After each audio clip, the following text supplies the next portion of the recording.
When crisis strikes, what is the single most important first step the organization needs to take in managing the crisis?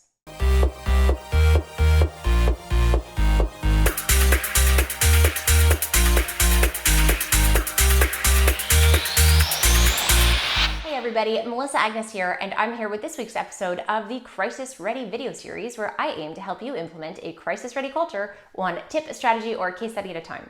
So I was asked this question this week, and I thought, what a really good question, because the answer may not be so evident.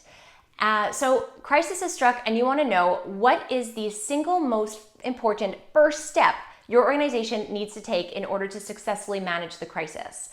And the answer is that you need to get the right people in the room to analyze the breadth and scope of the incident, to determine the impact or the potential impact on the organization and its stakeholders, and to determine and align on immediate next steps for successful crisis management.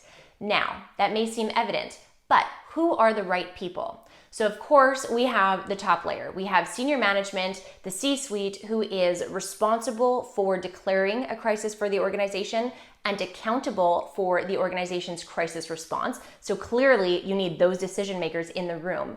But above and beyond that, you also want to make sure that you have the right people to feed the executives the right information. What does this mean? This means that any stakeholder group that's potentially impacted, you want to make sure you have a representative of those stakeholder groups in the room with you.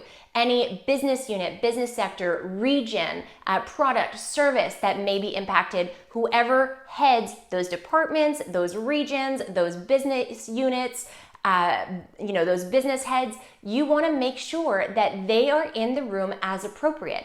Legal and compliance as well. So basically what you want is you want to have the right people in the room that are each looking at the crisis from their perspective, from their touch point within the organization and touch point of the crisis, so that you can really come together and discuss and analyze the full breadth and scope of the severity of the incident, the potential impact of the incident on the organization and its stakeholders, and so that you can really get a good understanding of what the organization's next steps in crisis management need to be.